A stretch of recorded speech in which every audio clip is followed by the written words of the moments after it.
Raché Amatot les morts. Il est intraduisible ce passouk. Voici les têtes des matot, c'est-à-dire des tribus, pour dire quoi? Ça veut dire quoi ça, les raché Amatot? Dans le mot maté, dans le mot tribu, si vous le regardez dans un autre maté, c'est en bas, mata. Et les raché Amatot, les morts. Ça veut dire quoi? Quand quelqu'un il est en bas, il doit parler. Qu'est-ce que ça veut dire il doit parler? Ça veut dire que quand quelqu'un il est en galère, mes amis, c'est pas le moment maintenant de se laisser abattre. C'est le moment de prier. T'as un problème, tu pries à Kadosh Baruch Hu. Il faut prier toute sa vie. Chaque chose, tu peux ouvrir ta bouche à Kadosh Baruch Hu, il t'écoute à chaque instant. Il n'est pas obligé de le faire parce que peut-être c'est pas bien pour toi, mais tu dois le faire. Il était une fois un docteur et un monsieur, ils avaient un fils. Alors Alénou, il avait un problème, il avait une leucémie. Et alors Alénou, et donc ils ont demandé de faire une greffe de moelle épinière. Maintenant, greffe de moelle épinière, ils sont partis voir un rave ici qui est docteur, qui est très connu.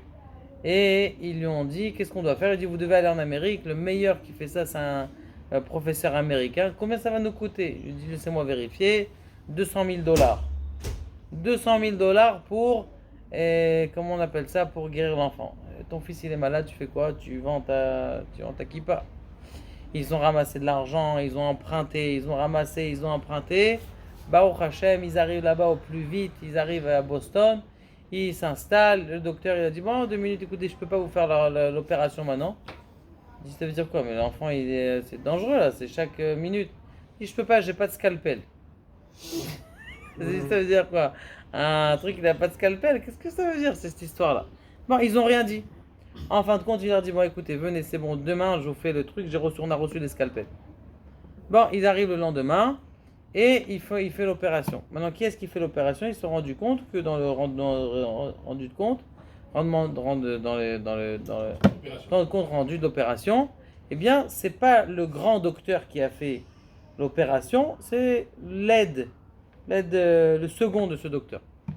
Bon, ils ont entendu ça, ils ont dit écoute, c'est pas le pro, c'est celui d'à côté. Alors ceux qui les ont aidés, on dit c'est quoi ça, on a payé pour lui et on est parti jusqu'en Amérique pour lui, en Israël. Il y a des gens qui sont au même niveau que le second, pas que le premier, mais que le second. Ils ont dit tiens, on va faire des histoires et tout ça. Ils ont dit les morts, laissez-moi, Raché Amatot, c'est Kadosh Baruch Hu qui fait tout, c'est lui qui gère tout. Si l'opération elle a été faite par celui-là, eh bien c'est que c'est pour le bien. Laissez-nous, Ok, ils ont prévenu. Baruch Hashem, l'enfant, il est magnifique, il est en bonne santé, il a guéri, génial. Maintenant, ce qui se passe, l'enfant il était petit, il était 1 an comme ça, 1 an et demi. 9 ans plus tard, ça revient. Encore une fois, ils revendent la maison, ils font un truc, la même histoire. Encore, il fallait sortir 200 000, comment on appelle ça? 200 000 dollars. Ils retournent là-bas, ils arrivent là-bas. Et ils arrivent là-bas pour voir le grand professeur. Le grand professeur, ça, il avait passé à la retraite. Ça, il travaille plus. Qu'est-ce qui est le grand professeur maintenant, qui est devenu le grand professeur? C'est celui qui avait fait l'opération la dernière fois. Il vérifie, et qu'est-ce qu'il voit? Il voit que c'est en vérité son patient de l'époque. Il a dit mais attendez, c'est moi qui l'ai opéré? Il dit oui, c'est moi qui l'ai opéré, c'est vous qui l'avez opéré. On n'a rien dit à l'époque, c'était truc. Si c'est moi qui l'ai opéré la première fois, maintenant c'est gratuit, vous ne paieriez pas. J'ai pris la responsabilité que cette opération elle se fasse, elle soit bien faite du début jusqu'à la fin. Si je l'ai mal fait, c'est que c'est moi qui l'a refait, je l'ai fait gratuitement.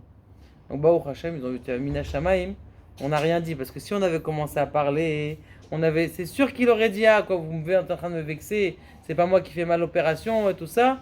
Donc Mina Shamaim, grâce à ça, ce qui s'est passé, c'est que ils n'ont pas été obligés de payer 200 000 dollars, juste le voyage, tout s'est bien passé. Pour voir ce qu'on est en train de dire, et les rachats à matot, c'est quoi les rachats à matot? Que quand quelqu'un il est en bas, il doit savoir les morts, il doit savoir comment bien ça se passe, comment tout va bien.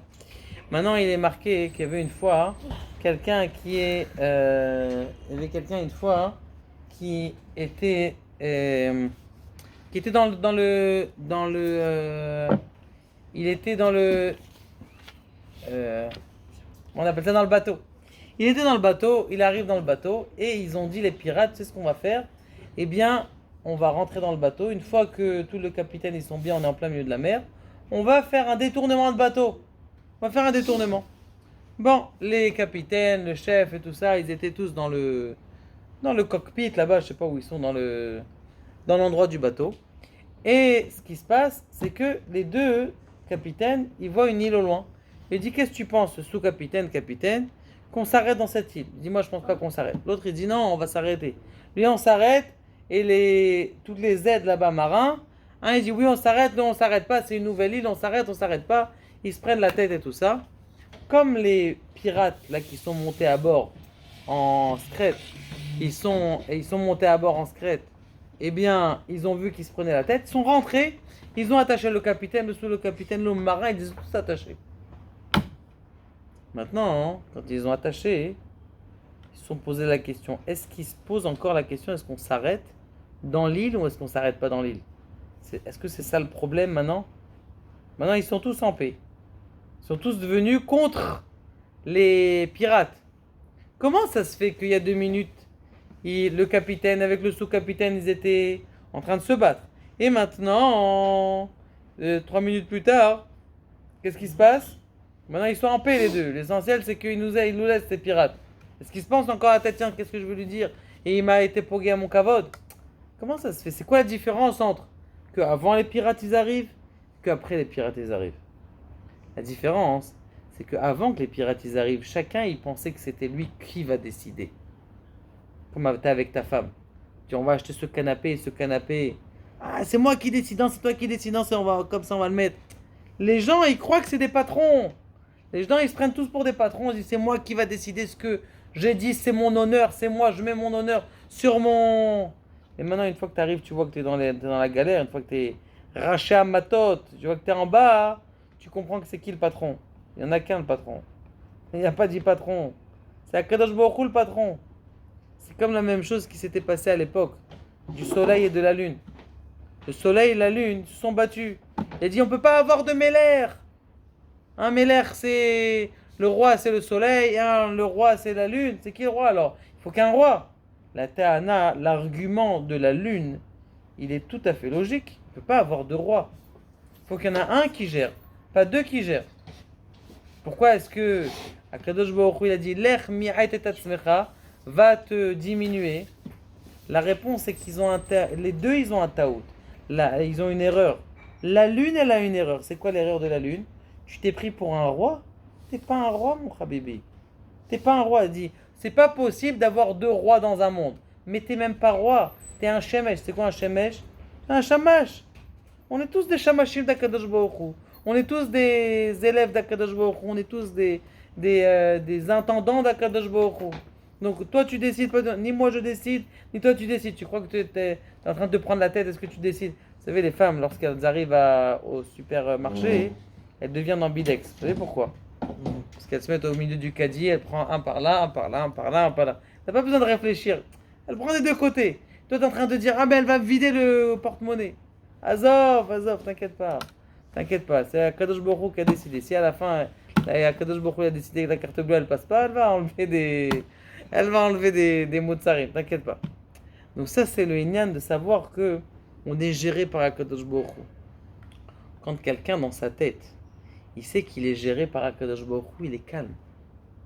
S'il pense que toute sa vie c'est lui qui la gère, il est très angoissé. Les gens très angoissés, il faut faire attention, est-ce que ça vient pas un peu de la gava, un peu de l'orgueil? Parce que tu dis, ah moi je suis en train de gérer ma vie, mais arrête d'angoisser. Personne gère sa vie. Personne gère sa vie. Là t'es content, t'es tranquille, peut-être demain tu vas être millionnaire. Le contraire des fois. Là t'es tranquille, tu te prends la tête avec ta femme, peut-être dans 5 minutes. Il y a un enfant qui truc, allez vite, on va courir, non il n'y a plus. Là, on a oublié déjà toute la mahloquette qu'il y avait il y a 2 minutes, l'embrouille qu'il y avait il y a 2 minutes. Il raconte Rav Yecheskel Levinstein. Il raconte que c'est marqué dans la paracha qu'il y avait, on amenait 2000 chayalim, 2000 soldats par tribu. Il y a combien de soldats qui sont sortis? 2000 par tribu, vous avez 12 tribus, ça fait combien? 24 000. Maintenant, il n'y avait que 12 000 qui étaient sur le front, et 12 000 qui étaient aussi sur le front, mais que ces 12 000 à y prier. Donc il y avait 12 000 prieurs, 12 000 soldats, et 12 000 prieurs et 12 000 soldats. La question qui se pose, qu'est-ce qu'ils faisaient les 12 000 prieurs? Ils priaient. Il pose la question, le Rav Levinstein, 3 questions. Première question, pourquoi tu as besoin de 1000? Pas 2000, pas 3000, 3000. Deuxième question, pourquoi est-ce que les prières, ils ont besoin de venir sur le front? Ils ont besoin de venir sur le front? Ils ont besoin de venir. Troisième question, pourquoi est-ce qu'ils ont besoin de venir, Bichlal? Allez chez Rabbi Shimon Bar Yochai, allez prier au Kotel, allez prier à la synagogue, et vous priez là-bas. Vous, les Hayalim, vous êtes sur le front, et nous, on prie à la synagogue. On continue à la yeshiva, où on est tranquille au Masgan. Il dit le Rav Levinstein, il dit, tu sais pourquoi? C'est pour les Chayalim. Que les Chayalim, quand tu as un Uzi à la main, ou tu as un gros magnum comme ça, une grosse roquette là sur l'épaule, qu'est-ce que tu sens? Tu sens, waouh, je peux détruire la terre. J'ai dans ma main, j'ai l'arme nucléaire numéro. Mais Tachles, en vérité, il y a un avion qui passe, il envoie un petit truc. Ça va pas, ça va. Même ta belle arme, elle va pas changer grand chose. Mais quand tu as une arme, tu te sens fort. Quand quelqu'un, pourquoi est-ce que les enfants ils aiment les pistolets? Parce qu'ils sentent que j'ai. Pourquoi est-ce que les gens ils aiment bien garder le flingue ici? Parce que tu sens que même vous savez que la majorité des pistolets ils sont jamais utilisés. C'est pourquoi? C'est juste pour dire je peux utiliser mon pistolet en tant que policier. J'ai la position. Donc calme-toi. Depuis le début, calme-toi. Donc ça veut dire que c'est une sorte de bitachon. Mais en vérité, on ne l'utilise pas. Maintenant, qu'est-ce que ça donne à la personne? Ça donne une certaine orgueil. Genre, je peux tuer n'importe qui que j'ai en face de moi. Maintenant, qu'est-ce qu'on a fait? On t'a pris 1000 autres soldats qui sont là-bas. Tu sais ce qu'ils sont en train de faire, les soldats? Ils sont en train de prier pour toi. Descends un petit peu ton orgueil. Descends un petit peu ton orgueil de croire Kochi ve'otsem yadi, c'est mon arme qui va tuer. C'est pas ton arme qui va tuer, parce que tu sais très bien qu'il y a combien de personnes qui sont allées, soldats, qui sont partis à la guerre.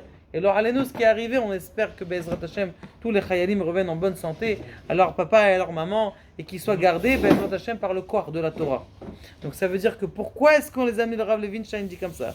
Il dit pourquoi est-ce qu'on les a amenés là-bas? C'est pour qu'ils prennent conscience qu'en vérité, tu sais, t'es géré par qui? T'es géré par Akadosh Baruch Hu. Pourquoi Elef, ça fait référence à l'Ufo chez l'Olam. La puissance du monde, c'est Elef. C'est pour ça que c'est 1000. Et pourquoi il venait? Comme ça, il les voit, je le vois en train de prier. Ah, c'est bon, il prie pour moi. C'est pas moi, c'est pas mon arme. Combien est-ce qu'il a raconté mon oncle? Combien il me racontait? Il était à la guerre des 6 jours. Il dit ils étaient dans l'avion, ils avaient plus d'armes. Ils jetaient des bouteilles d'eau par l'avion. Ça descendait en bas par miracle. Ça descendait en bas, ça explosait. Comme si c'était un missile. Il m'a raconté aussi qu'il était aussi dans les tanks. Quand il était dans les tanks, il y avait des hommes qui sortaient comme ça du parterre. Et les Arabes, ils regardaient ça. Et ils voyaient, ils disaient, ouais, qu'est-ce que c'est? Il y a des genoux, ils rentraient chez eux à la maison. Tous leurs cheveux, il avait même 30 ans, le type, il revenait avec les cheveux blancs. Tellement il avait peur. Combien il y avait de miracles dans toutes les guerres du Arme Israël. Vous savez, les Chayalim, ils sont censés partir à la guerre avec des tefilines.